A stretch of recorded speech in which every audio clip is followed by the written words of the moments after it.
just wanted to run through with you guys what a cash flowing property deal looks like. Okay, so I like buying cash flow positive properties. I don't like to buy properties that cost me money each week to hold. Probably what you're thinking now is, do those things even grow? Yes, they do grow. My property portfolio has grown over $1 million over the last 3 years, and they're all apartments and they're all cash flow. I've never put any more money than the $45,000 I started with into investing into my property portfolio. I've just used equity for growth, growing my property portfolio, the whole thing cash flows. My name's Thomas O'Regan, and this is what I'm going to show you today, how to calculate if you are buying a cash flowing deal. Now, obviously, to know that, you need to understand what all the costs are if you of the asset of the property you are buying. Now, I'm currently buying apartments in the Victorian area, and these are the costs that you will incur investing in a Victorian property. Some other states do not have land tax for apartments because there's usually a higher threshold. There's a threshold in other states that start at 500,000 or even $1 million at other states, $1 million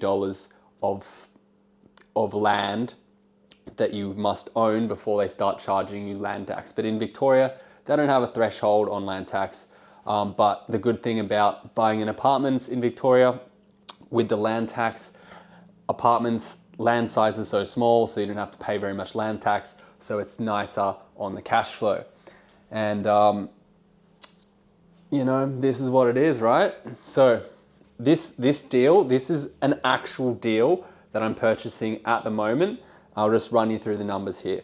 So this strata is $2,400 per annum, per year. That's how much the strata costs. Land tax is $500 per year. Management fee, we've got a 5.5% management fee in Victoria, and that on the $500 a week rent that we are getting on the property, there's currently a tenant already in it. We don't even have to go find a tenant, but that 5.5% rate is $1,430. Water rates on the property is $700. Council rates on the property is $700. CapEx, we're just putting a money aside each year to make sure that in case something goes wrong with the building that is unexpected, we're putting a little bit of money aside to account for that. Maintenance and repairs, $500 per week. Honestly, apartments, they don't really have that much maintenance and repair, so I don't think we'll be even spending that much money, but we're budgeting for it anyway. In Victoria, you need to do safety checks on your properties, and that costs about $300 a year, or I think they're every 2 years anyway, so $300 every 2 years. But we'll just put that as an annual cost anyway. Insurance on this property is $400 for landlord and content insurance. The strata insures the actual building itself, so we don't have to insure that. And then if we were to get a new tenant in there after the lease expires, we are just accounting for the reletting fee, which is sometimes can be 1.5 times of the rental income, or if you negotiate, you can get it at 1, or you can get it at nothing if you're a real gun. But that's what it is, guys. And so we've calculated this apartment that we're going to buy. That is the total ongoing cost of the apartment, $7,930. Now, we also have to calculate how much the loan repayments are on this property. And then once we combine those numbers together, that will give us the accurate number that we're looking for, which is the total cost of holding the property. And at the end of the day, if the total cost of the property, including all these running costs, all these ongoing running costs, plus the mortgage, equal a number that is less than the rent, that means it's a negative cash flowing property, obviously. And a lot of people tell me, they're like, yeah, my property cash flows, it's cash flow positive.